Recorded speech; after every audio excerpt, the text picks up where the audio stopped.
You're listening to Crime Uncovered.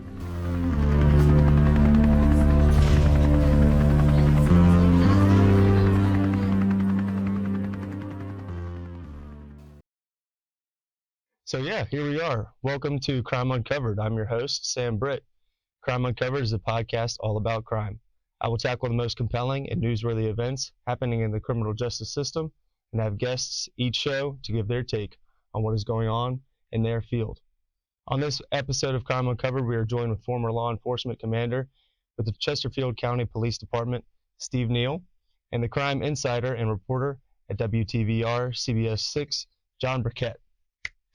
I don't have an applause button yet, so I got to get that going. I'm glad to be here. Yeah, of course. Thank you so much for being on the show and to come here and share some knowledge about, what you both do in the criminal justice system. First and foremost, I want to ask you about your highly rated co-written novel, Bearing Witness to Evil, which I just got a copy from the authors themselves. So what is it like writing this book, with two opinions on the same project? Did you guys learn something from one another, and whoever wants to start first can. Well, what's funny about this book is John and I got to know each other about 20 years ago when he first became a young reporter. We ended up at the same homicide scene, and I could tell right away that he had something special. And over the years, we became friends. And then just a couple of years ago, he and I were talking, and we were talking about how many of the major crime scenes in the Richmond Metro we had been at, either him or myself or both. And we said, maybe we ought to write that down. Maybe it'll make a good book. Yeah, that's awesome. And that's kind of how it came to be. Cool. And we kind of came up with the whole idea of, we'll do the facts of the case first, and then we'll pick something to tell a story behind the story. And I think that's what made this book, okay, something that I was very proud of. Yeah.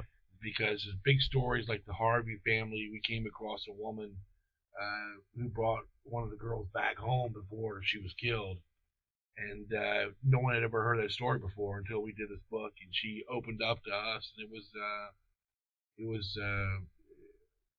was good to go through that process with Steve, and then kind of pick things together. And we actually have a buddy of ours who's an assistant police chief, or was assistant police chief in Henrico County.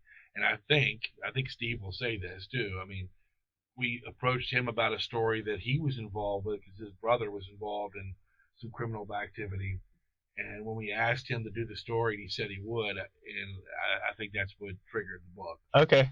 That's awesome. Yeah, that's absolutely what set it off. We had the idea. There's always stories behind the crime, behind the story that nobody knows about. Yeah. And some of those things are really interesting. And in this particular case that John's just referring to, one of our good friends, a man that I've known for over 30 years, his brother was one of the worst killers in the history of Virginia. No way, really. So we put his story out there with his permission, and that's absolutely what spurred us on the book. Okay.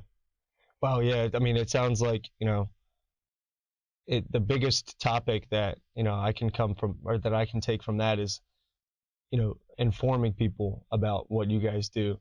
So from both of your perspectives, what do you think most people just don't understand about crime?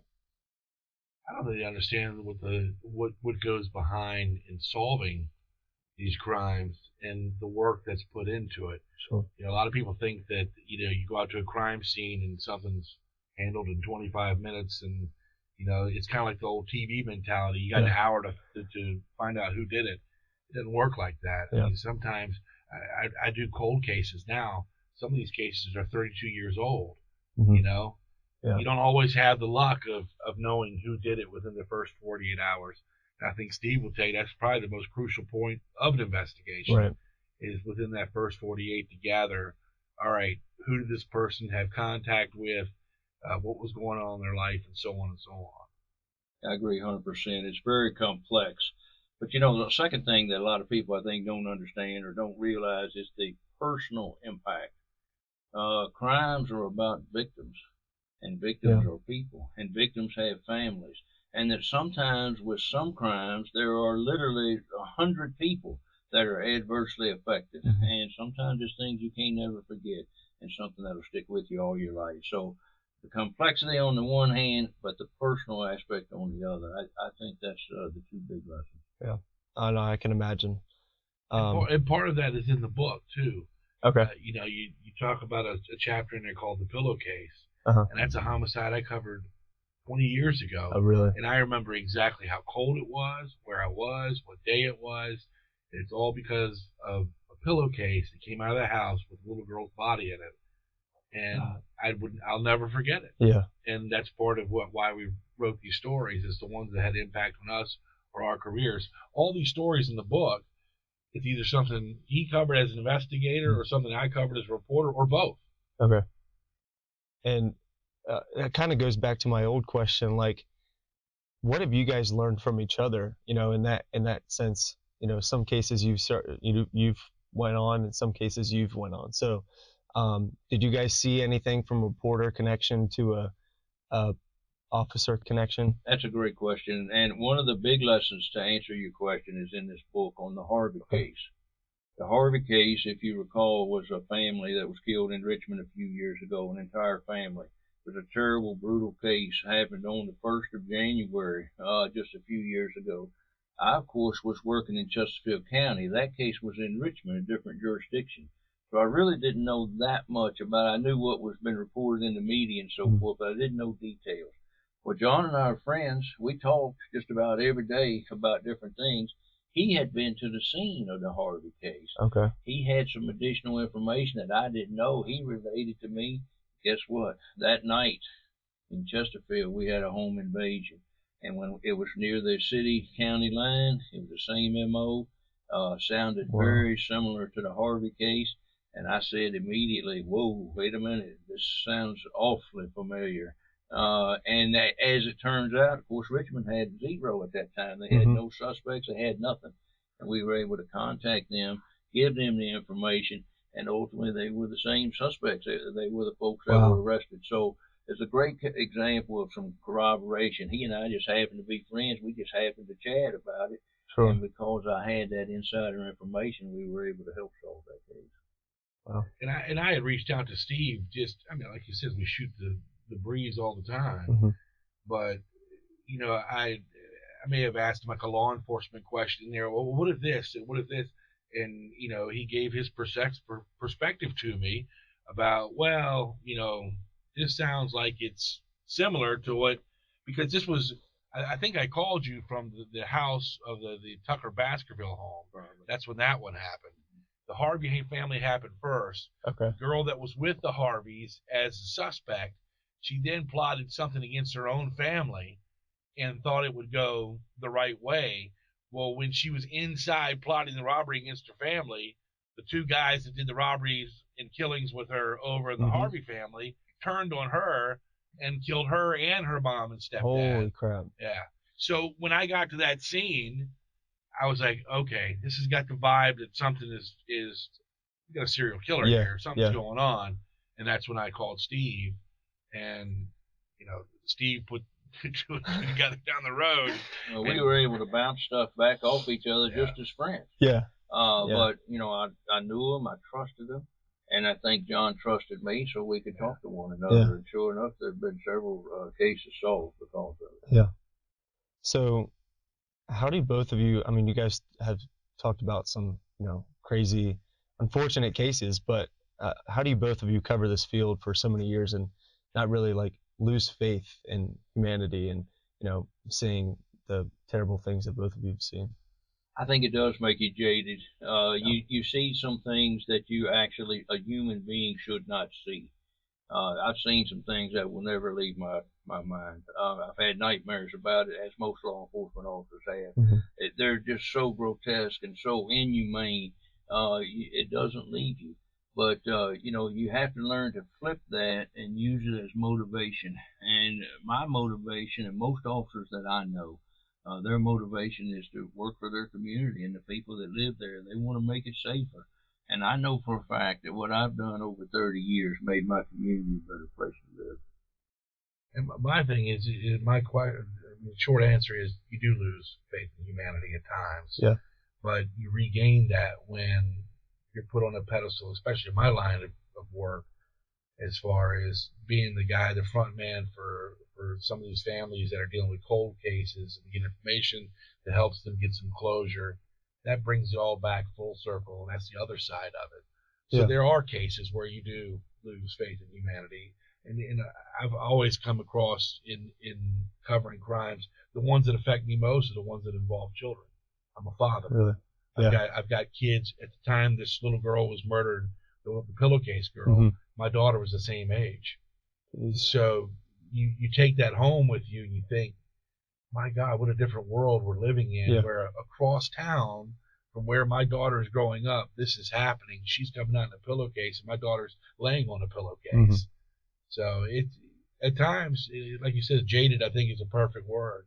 You get kind of callous to what's going on, but in no time have I let that made my heart go cold and to where I don't care.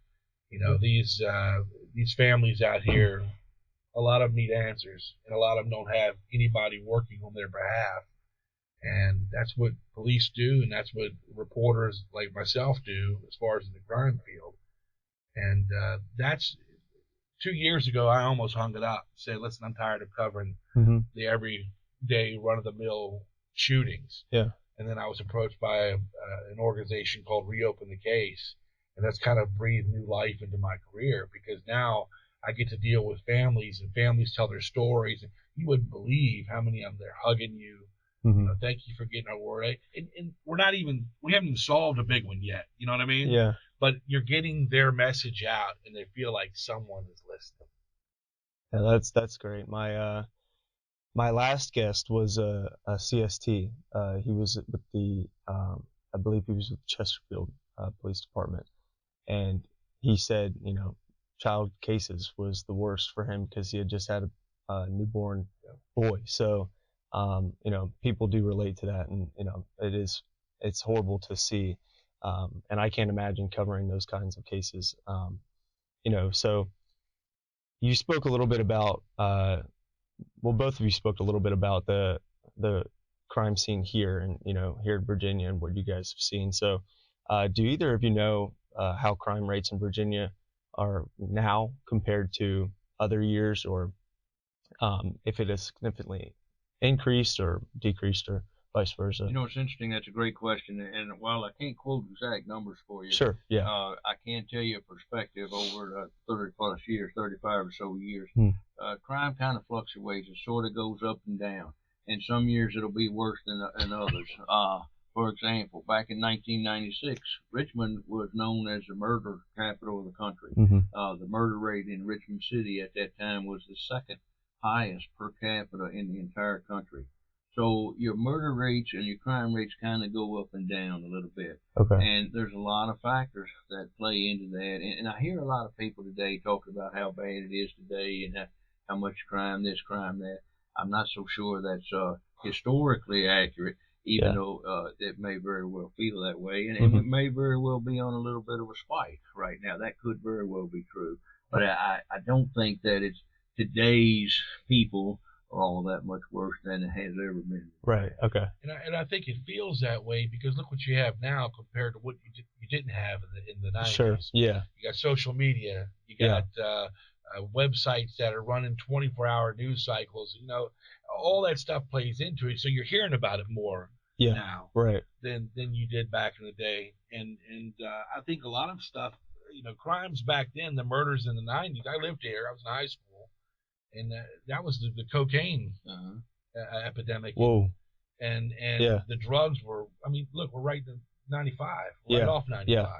So hop on, do your business, get off, kill some people, and move on. That's what they were doing in the 90s. Yeah. And now I don't think it's so much drugs that you find. It's domestic. It's, you stepped on my sneakers and I put it on Instagram. You made me look like a fool. Yeah. That kind of thing that's happening now than it is the drugs. Yeah. One other thing to add to that I think might be interesting. Sure. Crime knows no boundaries. And sometimes, people say, oh, it's bad in Richmond, or it's bad in Enrico, it's bad in Chesterfield. But the truth of the matter is we all deal with the same criminals. You see, your criminals go all over the whole area. Right. And we used to, I know years ago, I'm sure they probably still do today, but years ago we used to have joint task force where Richmond, Henrico, Chesterfield, and whoever else was needed, we worked together.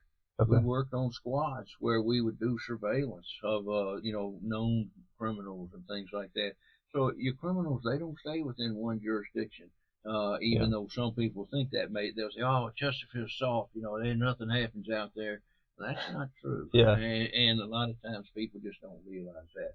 So we got to work together. And we did during my era. We worked together extremely well. Some of those stories are even in the book. Okay. But I'm sure they probably still do today.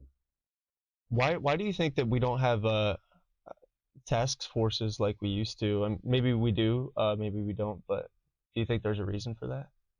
I don't know if there is. There are still some task force today. Okay. But I don't think you have the same level of multi-agency cooperation, and I think we're probably missing the boat on that. And you would agree, John? Well, like Steve said back in the day, when he was in Chesterfield active as a commander, as a captain, they had task forces for everything you can imagine. Okay. And right now, you got the Marshals Fugitive Task Force, and you have ICAC, which is the Internet Crimes Against Children Task Force. Okay. And I think that's a lot. That's it. There's some drug task force. Yeah. Out there too. Do you think that most of these places, some of these places have dissolved because the money's not there. Yeah. Or like Richmond, the personnel aren't there. That's what I was just about to ask. Richmond's down 157 officers. Yeah. Is it necessarily the lack in applications for being a police officer that you think that these partnerships aren't going on? Or I think that's absolutely a factor. Okay. Because if the agencies don't have enough personnel to fill their street, to fill their beats, Right. then they are a little bit more hesitant to take people and put them in special assignments. So I think that's absolutely a factor. Sure. And we talk about it all the time with our buddy Jimmy, the assistant chief of Henrico. Okay. And about how just 10 years ago, you go to apply for a law enforcement job, you had 1,000 applicants, easy. Wow. Okay. And now you're lucky if you get 20. Yeah. And imagine, my sister was a police officer in Chesterfield too, and she went through a process where they weeded out hundreds of people. They got down to the academy, and they tell you in the academy the first day, look around, you've got 25 people, only 7 of you will survive, or whatever it is, right? And now they don't do that. Well, now yeah. they can't. They can't. Yeah. Yeah. And that's a major factor. I mean, when I first came to be a police officer, I was coming from out of state, and there were literally hundreds. I think it was like 800 people that applied at the day that I applied. This is one agency. We were talking about 18 jobs, and there was like 800 people who applied for the job. So I felt like, I probably will never get this job. But I mean, 18 out of 800. Yeah. But that was the kind of difference that John's talking about today. They're lucky if they can pull 8 people together to apply for the job. So that it is definitely a challenge in today's world. Well, I kind of see, just being in VCU for a little bit and being in mass communications, I kind of see the same thing going on, with reporters. So are there stereotypes of reporters? That kind of leads into my next question, but are there stereotypes of reporters showing up to a crime scene? I think I spoke to you a little bit about this, and sometimes stepping on toes, trying to get questions and pictures. These are stereotypes. I don't believe this, John, trust me. But has this ever happened to either of you? And how do you prevent that? You better believe it. I mean, it happens. Really? Okay. Yeah, it happens. We had recently, so there's a website out there called FTV Live. Okay. And they basically report on reporters. Okay. And one of our reporters went down to some scene and shot a selfie on scene. One of CBS 6? Okay. Yeah. Shot a selfie of him on scene. You don't do that. Yeah. Especially if you're in the thing smiling. It's a bad look. Yeah. And they did it, and they got, FTV Live was all over it, going, look at this guy. At the scene of an explosion, and he's smiling about it. Yeah. So, it does happen. And I was at the Newport News, the 6-year-old that shot his teacher. And there was a crew there then that, no regard for the crime tape, pulled it up and started running towards parents. And you're like, come on, dude, what are you doing? Yeah. What I mean, it seems like common courtesy, right? And not even, being in that profession, I think you, as a journalist, have certain responsibilities and certain, have a power with a mic and a camera, but you're essentially a citizen out there that is covering something that, is interesting to you and interesting to, so how do you prevent that? Well, the way I've done it and the way that I build my relationships with police officers is I just follow the rules, man. Yeah. If there's tape up, why? I can go into the tape, but why? Yeah. Why go into the tape and mess up their evidence field or whatever they're working on? And then if you do go into the tape, and Steve will tell you this, they can subpoena you just like they subpoena anybody else. And you have to go to court. So why would I put that hassle on my plate? Yeah. I don't want to do it. Yeah. So I just kind of stay behind the tape. And over the years, when you gain the respect of law enforcement, they see what your work is. They know what you're doing. They say, listen, shot's not over here, but if you go to 23rd and R, you get a better look at what's going on. Okay. They'll help you with tips of it's not here. Go around the block. Yeah. You'll see it there. Okay. So that's how you do it. Okay. No question. And from the police perspective, it's trust and respect. That's what it's all about. Right. If a reporter comes in, and as John said, if we learn we can trust them and we respect them, then we'll give them a little bit more. We might allow a little access. John has called me on the phone before when I was working and asked me a question, and I would say that's not something you'd be interested in. Okay. So you can just kind of help each other. Now, yeah. Another reporter called me and asked me a question. If I have no respect, no trust with them, I might say I can't talk to you. Okay. But as a reporter, you respect that because Steve just saved me a load of time. Sure. Yeah. Yeah. Hey, John, it's not something you're interested in. Yeah. I get it. Yeah. I get what you're saying. Okay. So it definitely it works and it doesn't work. It depends on the skill of the individuals. And from a police perspective, if we have a reporter that's causing us grief and getting in our way, then we're going to shut them out. We're going to put them at arm's length, and we're not going to give them the kind of access that they would hope to have. Sure. Yeah. So, what are the biggest similarities and differences between law enforcement and journalists? There seems to be a lot of similarities, and there seems to be, a connection between the two. But what are some of the differences, and how do you guys combat that? The answer to your question actually is the book Bearing Witness to Evil, because he and I became friends. We've been friends for 20 years from our two different businesses, but there are a lot of similarities and there's a lot of crossover. So what was good for me would be good for him and vice versa. So that's how it works, and that is exactly how Bearing Witness to Evil got started, because there are similarities. And when you read the book, you'll actually find there's a chapter that's written about that. Okay, cool. And same. Okay, yeah. I'll kind of ask both of you the same question, but John, when I came to VCU, I already had in my head that I wanted to do your job. I wanted to do what you're doing now. So where do you know where to go and who to talk to? Because it seems like, I follow your socials, and it seems like you're literally everywhere at all times. So how do you do that? And it takes years to come up with the network that I've come up with. Yeah.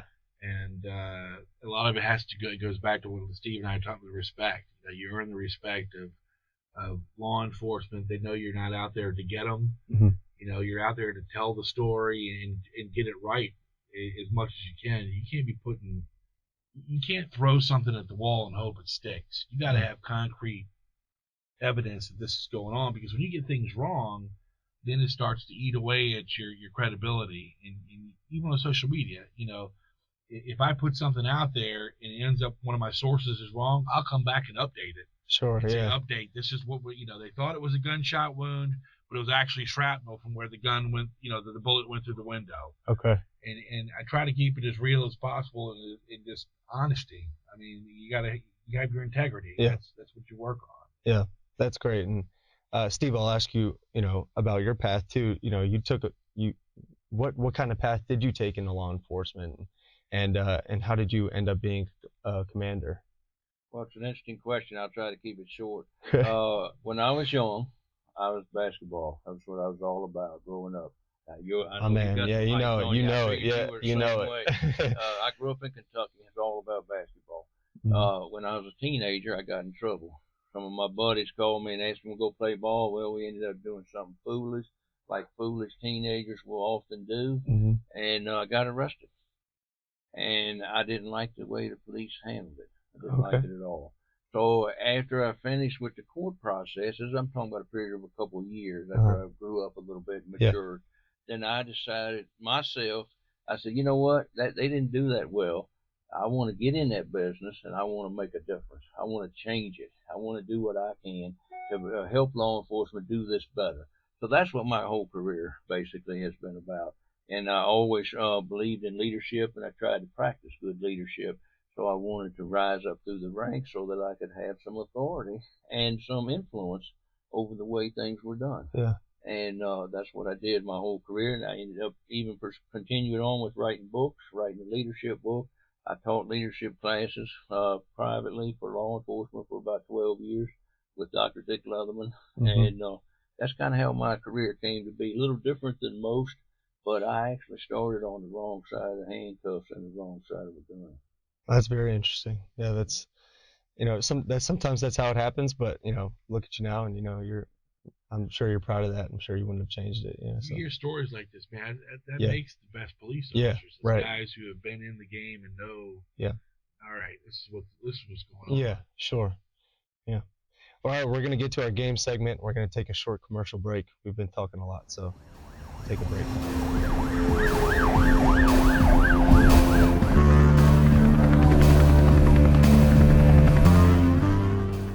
You're listening to Crime Uncovered.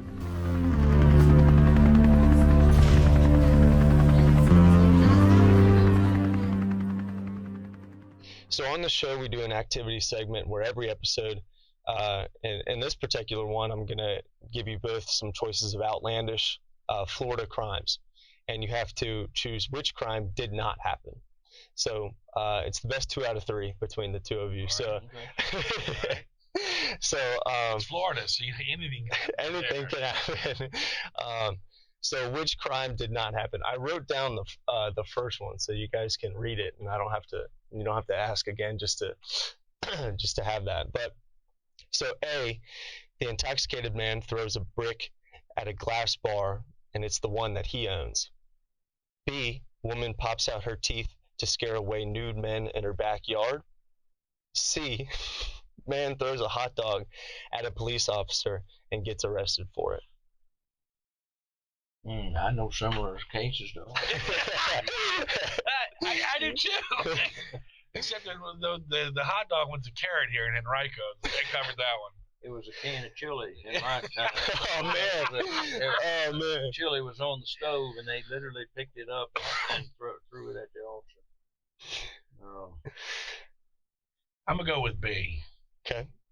Now, we're looking for the one that really did happen. That really did not happen. It did not happen. I don't think there's 2 that did and 1 that did not. I don't think they arrested him for throwing a hot dog at a police officer. All right. Both of you are incorrect. There you go. Man. An intoxicated man did not throw a brick at a glass bar. That one I made up on my own. The woman did pop her teeth out to scare away nude men in her backyard. That happened. And a man did throw a hot dog at a police officer and got arrested for it. They were trying to get him off the stand because he didn't have a permit. So they asked him for a hot dog, and he threw it at him, and he got mustard and ketchup all over his uniform. That's Florida. I mean, I can see that one. Can't get much I yet. can see that happening. I just didn't think they would arrest him for it. Right. So I'm sure there was some words being exchanged as well. But all right. So number 2, a woman. I don't have these written down. I'm sorry. We run a low budget over here on Crime Uncovered. But a woman murders Dollar General customer after he complained about her farting in the store. B, woman uses can of beer and pepper spray on a police officer. C, man found and arrested with drugs in a porta potty. If you need me to repeat, I can. We're looking for the one that most likely didn't happen. Didn't happen. Go with A on that one. A, woman murders Dollar General customer after he complained about her farting in the store. This is Florida? This is all Florida. I can see that happening, though, dude. All right, he went with A. I'm going with C. All right, both of you again are incorrect. Yeah, good job. We're right on. Oh man. You realize we're missing these on purpose. Yeah, of course. I know. Yeah, of course. Yeah. A man was found and arrested with drugs in a porta potty. They suspected him to be in there because he was trying to hide from them. So that's definitely real. And yeah, a woman did murder a Dollar General customer after he complained that she farted in the store. So that was awesome. Yeah. So we're all up for grabs here, boys. This is number 3, last one. So which crime did not happen? Woman threatens her father with a knife after not being allowed to eat potato salad at the family function. B, man tries to break into a police car while the deputies are in it. And C, woman tries to run away from a police on a hoverboard. B definitely happened. Yeah, I've seen that. I've seen that. Dang it. I'm going to say A. Well, that's good because we're going to split again. I'm going to go with C. All right, and the winner, ladies and gentlemen, Steve. Oh! Hey, all right. Golly. I can see that. They're tough, man. They're tough. And yet, the woman did threaten her father with a knife after not being allowed to eat the potato salad because I believe she didn't take her meds that day. And, there was family function, there, so that didn't happen. But yeah, that's the end of our game segment. So, guys, I really appreciate you being here, and thanks so much for the advice and the the knowledge that you guys have given me, and I can't wait to listen to this over and put it out there for everybody to see. So, well, thank you. Good luck to you. Of course, thank you so much. Yeah, thank you, and I'll send it to y'all when it's done. So, yeah, this is episode 2 of Crime Uncovered. Thanks so much for joining us, and John Burkett and Steve and Neal. Thank you so much. All right.